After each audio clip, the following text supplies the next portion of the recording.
if all of us had $1 for every time somebody said stay safe, none of us would have to work anymore. There'd be no problem. We could all just stay home and earn money from people saying stay safe. And on top of how many times people stay safe, I spend a lot of time wearing one of these around my neck.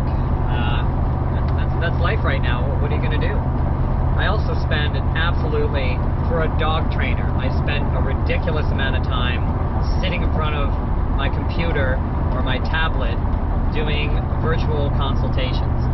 So I'm almost doing, some days like yesterday I did 5 consultations all day long. That's all I was doing. And I'm sitting at home trying to help people train their dogs through Zoom and Skype. Now, in all fairness, when we're doing a consultation, like if you book a consultation with me, it's a very inexpensive option to get a lot of advice and information and guidance from a professional trainer. I only charge $150 for an in-person consultation where we're going to sit down for 90 minutes and go over all your problems. I'm going to give you a written training document afterwards so that you have a reference. I'm going to be there to sort of guide you through and answer questions. And my consultations are really guided towards owners that are like, no, I'm pretty good. I just need some advice on how to move forward. I can move forward on my own with a little bit of guidance. And my virtual consultations are $100. So for $100, you get 90 minutes with me. And when you book an in-person consultation, I've had a few clients that are like, okay, when do we go take the dog out and work with the dog? And I'm like, no, we don't. We don't. It's a consultation. That's what you purchased. Like, what did you think you were getting? That's my time for 90 minutes, right? So it's not just my time. That part of that fee pays for my wear and tear on my vehicle and my fuel and my time to be there. And then when I go home, I'm going to spend maybe like 30 to 40 minutes writing your training plan too, right? Putting all this information down. And that's what you're paying for. You're not paying for me to work one-on-one with your dog. If you want me to work one-on-one with you and your dog, then you need to book training lessons. That's a different thing altogether.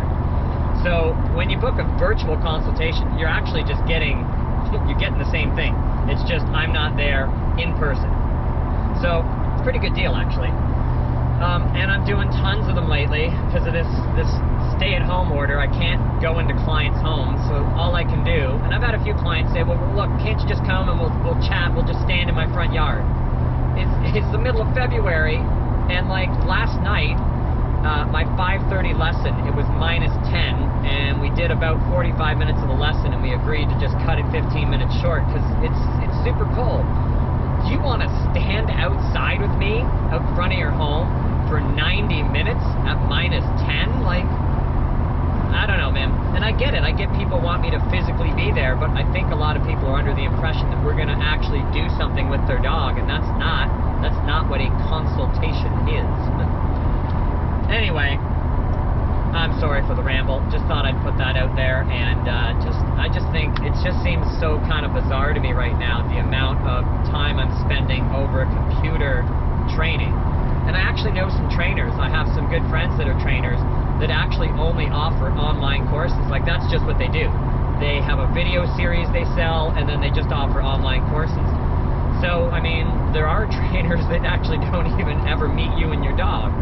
I like working one-on-one with my clients. I like coming to your place and working with you and your dog. It's just, well, it is what it is nowadays. But that's a long lead-in ramble to the point of this whole video here, which is not that. So you can see I'm hanging with my buddy Ollie here. Look at Ollie's little tongue. Can you guys see his little tongue hanging out? Ollie got dental surgery in December, and they warned me, because they had to take out his canines, and they warned me that when the canines are all that's holding the dog's tongue in. So when his... he's so cute. When they took his canine out, yeah, his little tongue there tends to flop out the side of his mouth. I think it just added to the cuteness factor, but hey, what can I say? So I've got to do a little bit of running around today before I do some consultations later on. And Ollie's coming with me to keep me company today. Now, Ollie always rides shotgun. He's hanging out there on the seat. And I don't have a harness for him. I don't buckle him in or anything like that. The way I drive, I probably make your grandparents look like race car drivers. I drive like an old man. My wife always complains. Chris, it bothers her sometimes. She's like, just let me drive. Because I like to. Like right now, I'm on the highway, I'm in the slow lane, and I just get in the slow lane. I'm doing 98 kilometers an hour. So I'm in cruise control. I don't rush around. I don't take risks. I'm a very careful driver. And I'm in a big rig here, so... But that's not the point either.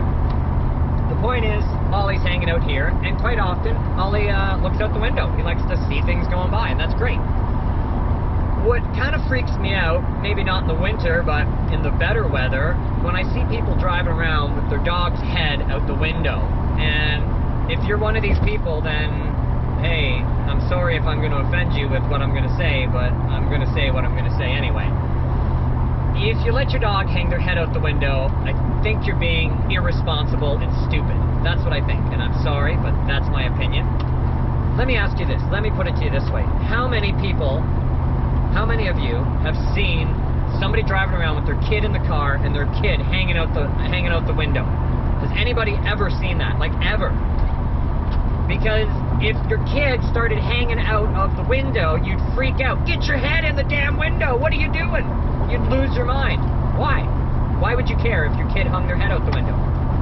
Oh, I don't know.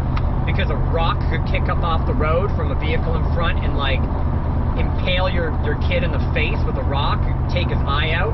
Like, maybe he's hanging out and another car passes by too close and it takes his head off or something. I mean, it's crazy. You wouldn't let your kid hang their head out the window. But I see a lot of people letting their dog hang out the window. Like, what is wrong with you? Oh, he loves it. He loves the wind in his hair. I hope he loves when something gets kicked off the road and it freaking kills him too. I hope he loves that. Like, guys, it's not about what your dog loves sometimes. He loves it. Okay, well, he's gonna get clunked in the head with a rock or something, man. It just seems irresponsible to me. I wouldn't let my dog hang their head out the window any more than if I had a kid, I would let them hang their head out the window. And I'm going to tell you something, and this is coming from experience. I've had two, one was a friend and one was a client, whose dogs were hanging out the window and saw something outside and jumped out of the moving vehicle.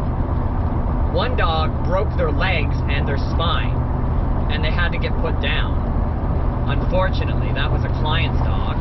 And a friend of mine, their dog leaped out of the vehicle. Luckily, it wasn't moving too fast, but the dog broke its tail, and they thought they were going to have to amputate the tail. That stuff, like, that's what I see. When I see a window all the way down and a dog hanging out of it, I think, like, why do you think your dog's not going to jump out the window? Oh, he'll never do that. I'm going to share a little story with you before I let you go today, everybody.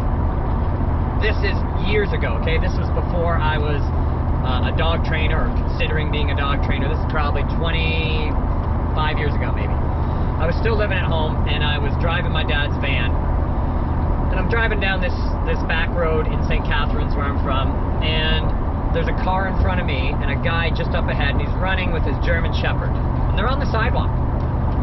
He's got no leash on the dog. And out of nowhere, I don't know what the dog saw. It saw something. It bolts out off the sidewalk into the road. It gets hit by the car, thrown up 10, 15 feet in the air. It's spinning through the air. I've slammed on my brakes. The dog lands with a big thud on the ground, and I come skidding to a halt like 5 feet from hitting this dog. Like, I'm freaked out. I get out of the van to try and help. This guy is screaming his head off, like screaming. Oh my God, I don't know why he did that. Because he's a dog. Because he made a mistake, and dogs make mistakes. And dogs are impulsive, right?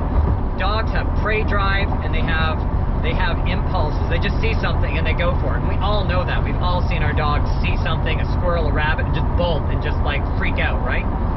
So what happens if that's the case and your dog sees something while it's hanging out of the window and it just leaps out the car door? Like, I don't know, man.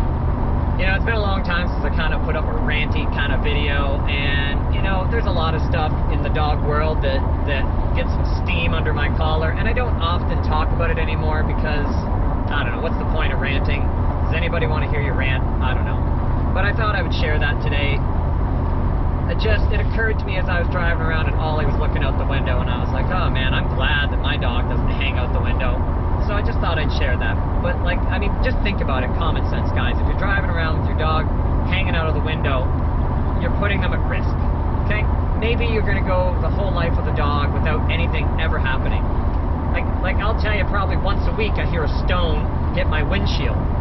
And I've had chips in the windshield, so I don't want that stone hitting me in the head at that speed on the highway. Like, it's just possible. So anyway, keep your dog safe, man. Don't, you know, like, it's fine if you crack down the window a little bit so they can sort of put their snout out and sniff a little bit, but to have your dog hanging right out of the window while you're driving just seems crazy to me. Anyway, that's my 2 cents for today. Stay warm and stay safe, and yeah, we'll see you in the next video. See you later, my friends.